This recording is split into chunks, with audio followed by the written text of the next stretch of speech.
Qui n'a pas fredonné un jour une chanson de Jean-Pierre Savelli?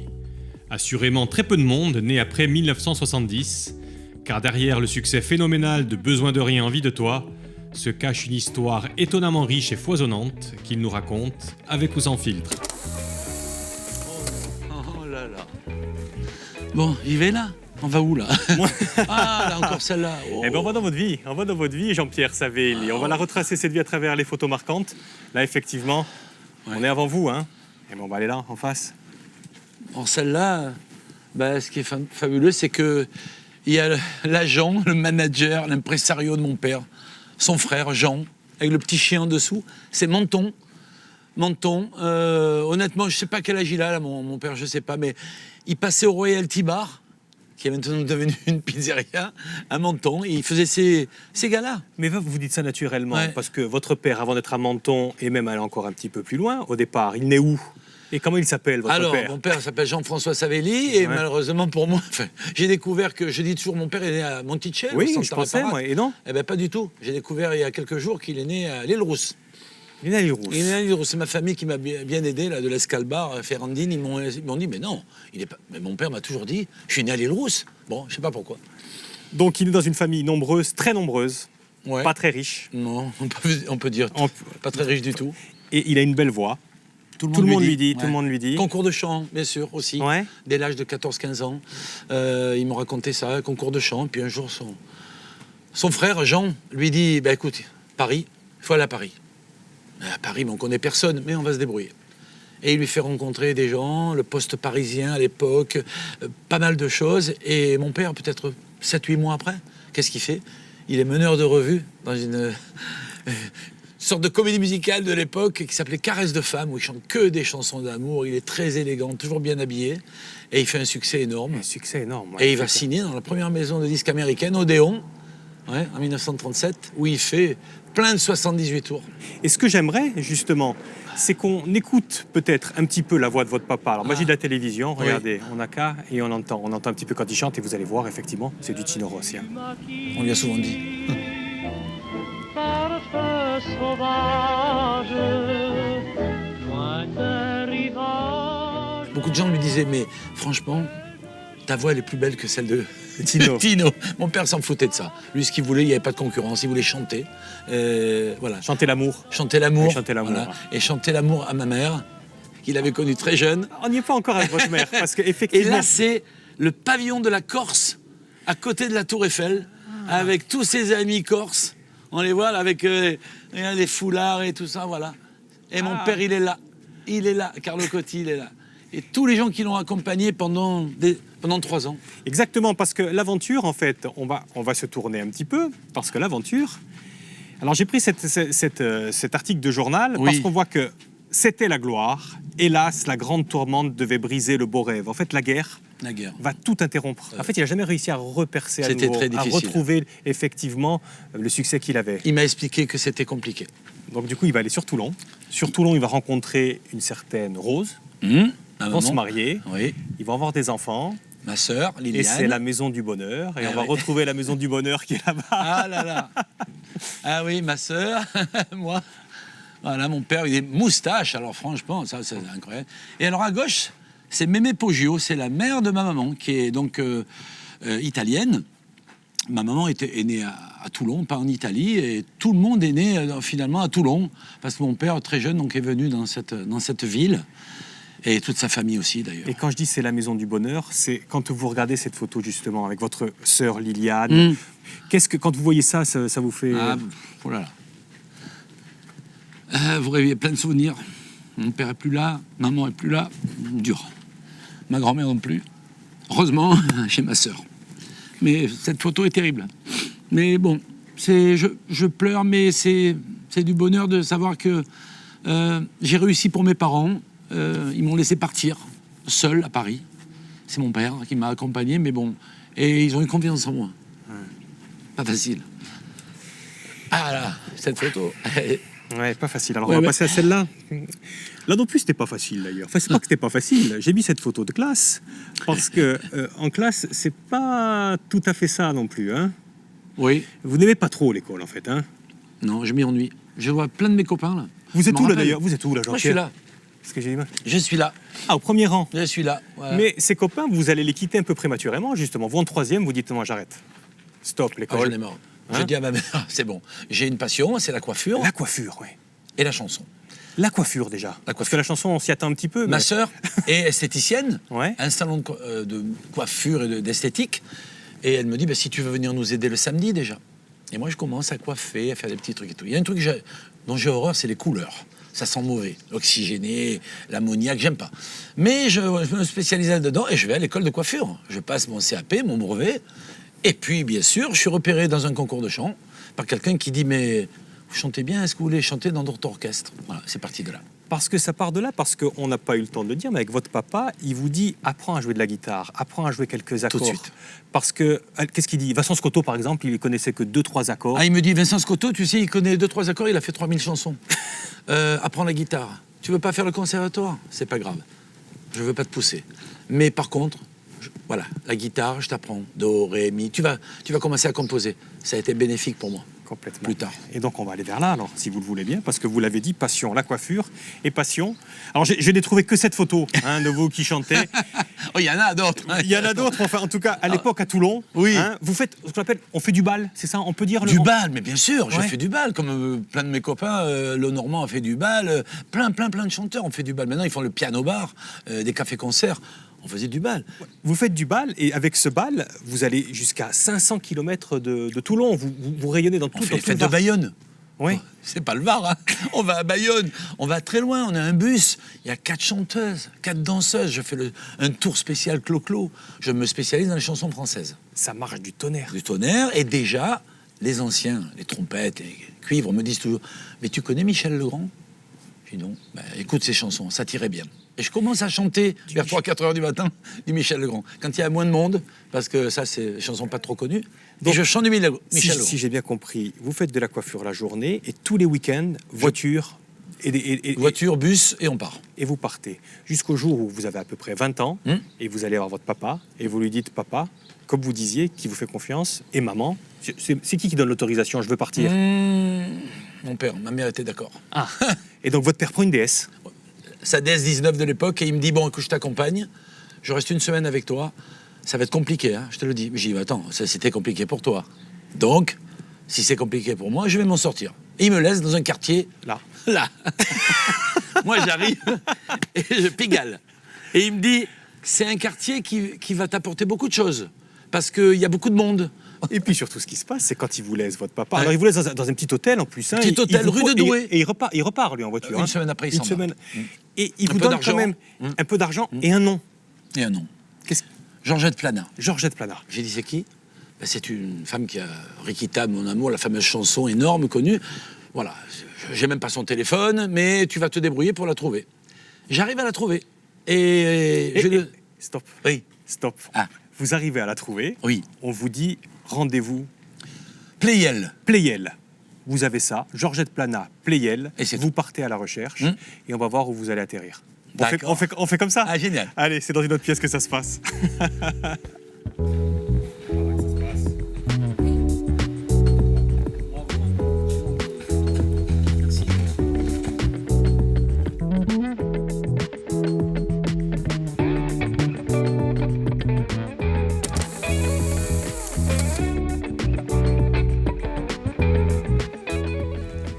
Allez, Jean-Pierre, prenez place. Oui, oui. Donc, on vous avait laissé un rendez-vous Playel. Oui, Hein, Playel. Oui. Playel avec Georgette Plana. La fameuse Georgette Plana qui allait lancer ma carrière. Et en fait, vous, au lieu d'aller au boulevard Playel, enfin c'est un rond-point, c'est un carrefour à l'époque. Carrefour. Carrefour Playel, Qui existe toujours. qui existe toujours, vous allez plutôt, À la salle Playel. et là, au lieu de tomber sur Georgette Plana, vous tombez sur Marcel Dermichaelian. Oh là là, quelle photo! La maman de Michel Legrand avec Maurice Chevalier. Au milieu, je ne sais pas qui c'est, mais franchement, ouais, c'est elle. Voilà. Production Michel Legrand, je ne vais pas perdre mon temps, je monte et je la rencontre. Voilà, je sonne, bonjour. Oui, ben, je suis chanteur, je viens à Paris pour faire un disque. Elle me dit, mais on ne fait pas un disque comme ça. Et vous avez pris rendez-vous, vous voulez voir qui? Michel Legrand. Et elle sourit, elle me fait rentrer. On discute un moment. Elle se moque un peu de mon accent du Sud. Et elle me dit, mais c'est incroyable quand même, le culot que vous avez. Le culot que vous avez. Eh bien, on va se voir. On n'a pas de rendez-vous, et je rentre. Et je lui parle de son fils, Michel Legrand, que je chante déjà dans les orchestres. Quelques jours après, elle me présente son fils. Il me dit, alors vous connaissez mes chansons? Oui. Il se met au piano, je chante. Oh là là là. Incroyable. Ouais. Voilà. Première séance de travail. Quelle belle veste. Franchement, je suis élégant. Et voilà, on est chez Michel. Et il me dit, ben, allez-y, qu'est-ce que vous connaissez de moi? Je lui chante des chansons de 1964 qu'il a fait avec Eddie Marnet. Il joue et il me regarde. Il joue, il me regarde. Et quelques semaines après, il me propose de faire un contrat. Est née la chanson Un goût de soleil de pommes et de miel. N'est ça?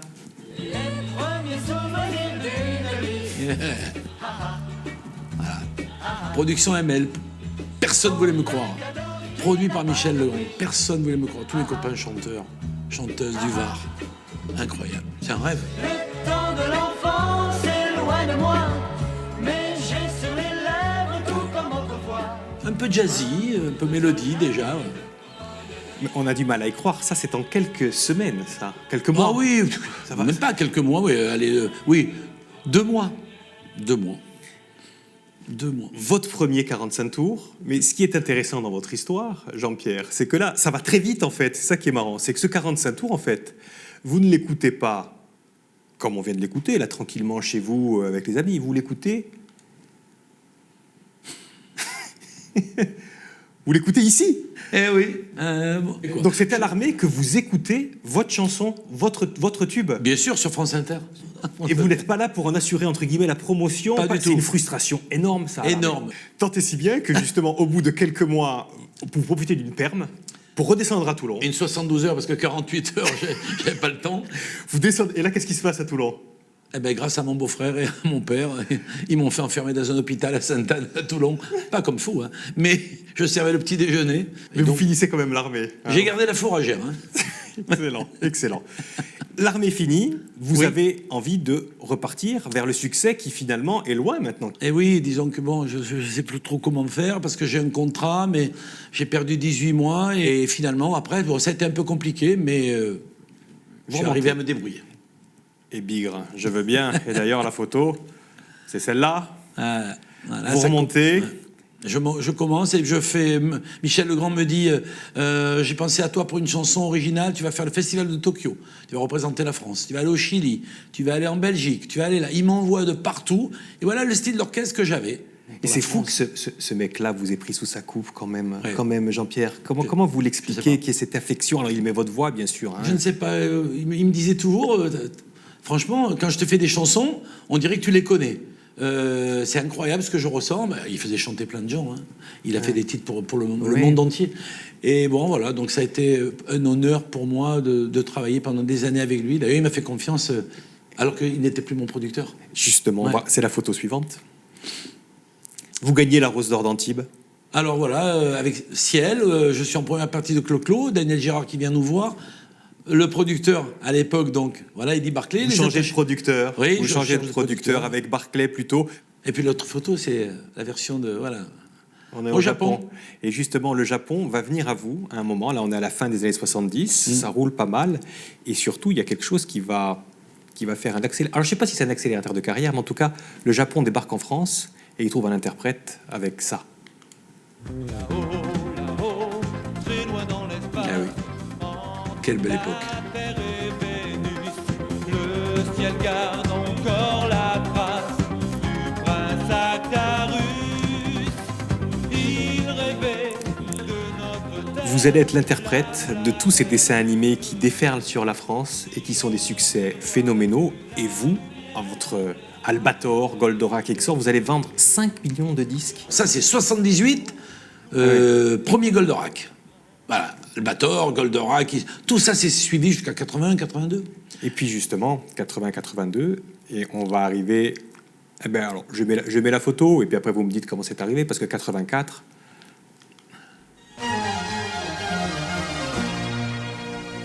Regarde, le jour se lève dans la tendresse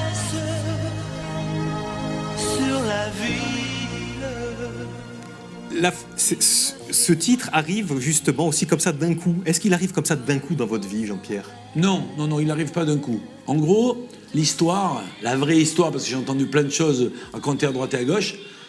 En gros, Chantal travaillait dans un studio d'enregistrement au Palais des Congrès, et ma productrice de l'époque, nous sommes en 83, me dit, toi qui cherches toujours des voix pour chanter des chœurs, des pubs et tout, parce que je faisais beaucoup de publicité à l'époque, en tant que chanteur et compositeur, va écouter cette fille.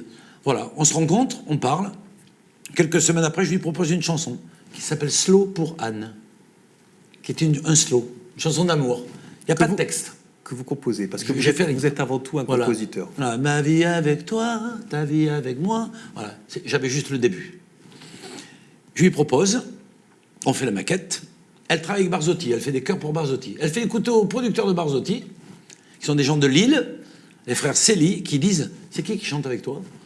Ah ben c'est un chanteur, Jean-Pierre Savelli et tout ça. Ah ben super, il faut qu'on le connaisse, il faut qu'on le rencontre. Il nous propose de faire un 45 tours. Je peux pas chanter sous mon nom, malheureusement. Donc Jean-Pierre, Peter, ça va. Elle, on lui cherche son prénom. Chantal, Jean-Pierre et Chantal, c'est pas terrible. Peter et Chantal non plus. Et là, on se rappelle de la maquette. Slow pour Anne. Slow Anne. On lui trouve son prénom. Il manque un titre. Comme beaucoup. C'est arrivé à Cabrel, à Lenormand, à plein de gens et tout. Il manque un titre. Ben, on va faire un deuxième titre, un texte, Besoin de rien envie de toi, que je fais avec ma copine corse, Marie-Josée Casanova. Voilà, qui a disparu. Marie-Josée Casanova, qui fait le texte avec vous. Bien sûr, c'est ma copine. Elle nous fait plein de trucs. Elle a fait Ma vie avec toi aussi avec moi. Et voilà, face B. Le 45 tours sort, on est de dos. Parce que, voilà, j'ai pas le droit de montrer mon visage. Autrement, j'ai des problèmes avec ma maison de disques. Et du coup, on fait ça, on appelle ça un coup, vulgairement, un coup. Ça sort, il y a quelqu'un d'Europe 1 qui dit, non, bah, Peter Stone, c'est quoi? C'est anglais? C'est France? C'est quoi? Ils sont d'où? C'est qui? Il reconnaît personne. Et puis, non, Ma vie avec toi, c'est un slow. On démarrait avec ça, non. On va prendre la phase B. Vous connaissez la suite? La suite, c'est ça. Ah. Alors voilà, ça, c'est incroyable. À Canal+, le 4 novembre 84, sort Canal+, et le top 50. Et on apprend des appointements quand même de Decaune qui présente avec Marc Toesca, premier Peter Sloan, deuxième Michael Jackson. Ils sont verts. Canal+, ils sont verts. Parce que c'est branché, quoi. Et ça leur va pas du tout, Peter Sloan. Mais c'est la vérité. C'est nous qui vendons le plus de disques. On vend 50 045 tours par jour. C'est incroyable. Ça s'est pas vu depuis Stone et Chardin, quoi. Et voilà, en novembre 84, on est déjà disque d'or. Mais les disques d'or d'avant, hein, oui. Luc, 500 000 45 tours. Incroyable. En un mois. Non, mais on se dit, les gens qui rentraient, on s'imaginait avec Chantal, les gens qui rentraient, achetaient un 45 tours et qui partaient. Et on s'est dit, il y a eu 500 000 disques de vendus. On rêve, hein. Et moi, je me dis, ben voilà, j'ai fait 14 ans de carrière en solo, ben c'est normal que j'ai un succès énorme. Et quel succès! Même si j'ai vendu plus avec les mangas, mais c'est bien. C'est bien, sauf que aussi, on va aller jusqu'au bout de l'histoire quand même. On vous prenait pour le couple idéal. Assez vite, finalement, ça va pas être si idéal que ça entre vous. On va pas épiloguer, mais... Non, mais c'est vrai qu'il y a eu la tournée avec Michel Leb, et là, ça a commencé les catastrophes. Les filles qui viennent vers moi, qui me font des dédicaces gentilles, machin, c'est là. Et Sloan se déclare voilà, très amoureuse de moi, voulant faire sa vie avec moi. Et ben, je suis pas d'accord. Et voilà, et donc ça s'arrête. On fait La vie de château avec toi, drôle de titre, pour un faux couple. Mais bon, j'écris ce titre, et puis après, on fait un album, ça vend moins de disques, on fait des télés, mais ça vend moins, donc on décide d'arrêter, quoi. Et on passe à autre chose. Eh bien, passons aussi à autre chose, quoique vous êtes quelqu'un de célèbre maintenant, effectivement, vous avez eu votre succès, et on va voir ce qui se passe après. La vie d'après, c'est dans la salle d'après. D'accord. Venez avec moi, Jean-Pierre. Allez, on y va.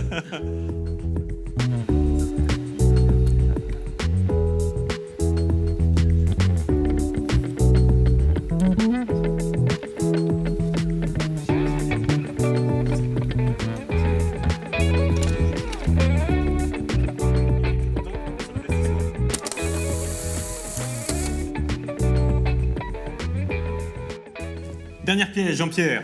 Vous êtes célèbre maintenant, ça y est. Et quand on est célèbre, eh bien, on peut s'offrir quelques gourmandises. Ah, je croyais s'offrir des écrans. Non, oh non, c'est pas gourmandise, j'entends ça. On peut se faire plaisir. Ah, je me fais plaisir. Ouais, en 1990, je crée un club de foot. Alors que je suis très rugby, moi, RCT. Mais, voilà, Ça s'appelle Samba Football Club. Et j'appelle comme entraîneur Michel Hidalgo, voilà, Francis Borrelli, Badney. Badney, Badney. Carlos Bianchi. Et vous jouez d'ailleurs. Ah, j'aime bien. Vous faites c'est quoi? C'est des matchs de charité? C'est ça. Ouais. Ça, puis des levées de rideau. À l'époque, on pouvait jouer en levée de rideau. De Saint-Étienne, Rouen, Marseille, Toulon, de partout. On a joué même au Parc des Princes. Et oui, vous l'avez dit, le Samba Football Club, effectivement, vous avez des... Ah oui, Bertignac, Indra, Patrick Préjean, Jean-Luc Lahaye. Et puis j'ai mis exprès Indra parce qu'à ce moment-là aussi, années 90, vous vous lancez un petit peu et dans la production et vous composez pour d'autres, vous vous diversifiez un petit peu. On propose de faire des choses pour Indra. Elle arrive de Suède et je lui fais son premier album. Excellent, excellent. Et puis, il y a ce phénomène. Ah, ça, c'est incroyable. Personne n'y croyait, ça. En 2011, quand Thomas Langman est venu nous voir à Marseille, au Dôme de Marseille, qui nous dit j'ai pris une claque encore ce soir. Allez, vous allez être mes acteurs de mon prochain film. Oui, quel film? Star 80. Ah bon? Mais qui joue? Vous, dedans. Il en a choisi 10. Belle aventure. Ah oui. L'aventure ciné, belle aventure. Mais la tournée années 80, au bout d'un moment, ça vous tape. Qu'est-ce que vous Non, arrêtez? c'est pas la tournée. Voilà, de nouveau, j'ai plus envie de chanter en duo parce que, honnêtement, ça m'apporte plus rien. Pourtant, on fait les Zéniths, on fait le Stade de France, on fait plein de choses et tout. Je sais, mais le succès, c'est bien, mais il faut être heureux. Et là, je suis plus heureux. Donc, je dis à tous mes copains, Jean-Luc, Madère, ils comprennent pas trop. Hein. Même Feldman m'appelle, on me dit mais tu es fou, mais pourquoi? Voilà, c'est comme ça. J'ai plus envie. Vous arrêtez. Je l'annonce à Thomas Langman, qui est quand même producteur avec chez N-Prod, et je leur dis j'arrête. Donc si j'arrête le duo, le duo s'arrête. Mais moi, je m'en foutais qu'elle continue seule. Il n'y a pas de problème. Ils en ont pas voulu. Ils n'ont pas voulu continuer avec un ou l'autre. Et moi, voilà. Vous plutôt, vous faites ça maintenant. On n'est jamais si bien servi que par soi-même, en fait. Voilà. Je crée ma tournée. Et oui. Et je chante des chansons de mes copains. Spectacle gratuit. Oui, offert par les mairies. Offert par les mairies. Et vous On fait une annonce, hein. On voudrait venir avec nos spectacles. Quand est-ce que vous venez en Corse, alors? Et puis finir surtout à l'île Rousse, puis commencer par Ajaccio, Bastia, de partout. On est là. Ouais. Parce que justement, la Corse, elle ne vous a jamais trop quitté. Hein non. Et on va le vérifier avec cet écran-là, si vous le voulez bien. La Corse aussi, elle est là. Et là, on va écouter aussi, encore peut-être beaucoup plus religieusement. Papa, malgré l'infranchissable distance qui nous sépare, j'ai eu envie de chanter en duo avec toi cette chanson. Chante, chante ma guitare comme une cage sonore où du soir jusqu'à l'aurore mille oiseaux sont enfermés. Honnêtement, je me suis fait des grands frissons parce que quand j'ai entendu dans le casque, dans le studio d'enregistrement, la voix de mon père, j'ai voulu chanter avec lui. C'était terrible, Luc. Franchement, c'était terrible. C'était beau, bon, mais en moi, c'était quelque chose d'extraordinaire. Parce que j'ai jamais chanté avec mon père, à part à la maison. Mais là, casque, et j'entends sa voix, et je fais une double voix avec lui. Il était mort déjà. Donc pour moi, c'était terrible. Mais beau moment. Ça a fait plaisir à toute la famille. Votre maman, comment elle a pris Ma ça? maman, ma sœur, pareil et tout. Ils s'y attendaient pas du tout. Je suis arrivé, voilà. Je chante les chansons de mon père, Carlo Cotti. Ouais. Et ça me marque toujours parce que quelle voix il avait, quelle voix il aurait dû faire une plus grosse carrière, mais voilà. Mais comme vous le disiez, il n'avait pas peut-être votre niaque, hein? Non. Comment vous l'expliquez, vous, cette niaque, d'ailleurs, tiens, entre parenthèses? Taureau ascendant de taureau, déjà, c'est bien. Astrologiquement. Et je dis que j'ai choisi ce métier. Et quand le maire de Toulon m'a dit « Mais vous revenez à Toulon, là, pourquoi vous êtes à la retraite ?» J'ai dit non, 71 ans cette année, je suis pas à la retraite du tout. Regardez Salvador, il a chanté jusqu'à 90 ans, toujours à jouer à la pétanque. Donc, moi je fonce, j'aime ça, j'aime ce métier, je l'ai choisi et je le fais encore. La preuve que vous foncez, parce que justement, la Corse, toujours, là où on ne vous attendait pas, avec ce titre, on écoute. On l'a entendu tout l'été d'ailleurs, hein, ceci. Ah, la belle tenue.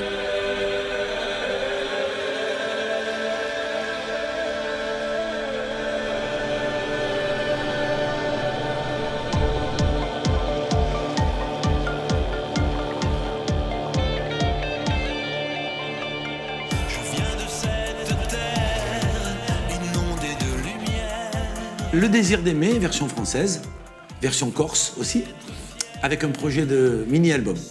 projet de mini-album, parce que justement, ce ne serait que le début de votre retour à cette terre inondée de lumière qui est la vôtre. Vous allez essayer de faire un casting pour trouver une chanteuse, pour même chanter peut-être Oui, besoin de rien, envie de toi. Besoin de rien, envie de toi aussi. Oui, en français, en corse. Je l'ai chanté en japonais, en italien, en espagnol, en allemand. Je pense que j'aurais pas de difficulté, hein. Voilà. Regardez vos belles plages, les villages. Non, mais on va faire 5-6 titres avec Maurice. Une chanson que j'avais écrite il y a des années avec Michel Mallory.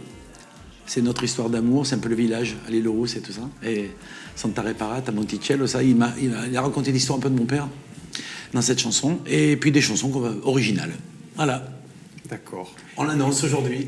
Et on finit avec cette chanson, justement. Hein. Les voix, qui est-ce qui a fait les voix là? Alors, les voix corses qu'on entend au Voice début, là. Illustral, et c'est un groupe extraordinaire dont Maurice a eu l'idée, c'est des copains à lui, et ils ont dit, Jean-Pierre, il a envie d'entendre des voix corses au début, au milieu de la chanson, est-ce que... Ben voilà, ils s'y sont mis, et c'est eux. Ouais, bravo. C'est un beau groupe, Ouais. Ouais. Dernier écran, si vous le voulez Ah, celui-là bien. est plus petit, hein. Il y a moins de photos. Il y en a deux, en fait. Il y en a deux. Je crois que c'est parce qu'il y avait moins de moyens, c'est pour ça, non, ça n'a rien à voir. Non. En fait, Alors. c'est pour finir l'émission. Là, c'est vous. Toulon. Ah oui, tout petit. Voilà, je sais pas tout si beau. je joue à la pétanque déjà ou quoi. Je sais pas. Et quelques années après, c'est ça? Ah, les disques d'or, de platine, la guitare qui est toujours là. Cette guitare est très importante. Gibson. Mon père l'a acheté en 1964. Un marin américain d'un bateau qui venait à Toulon.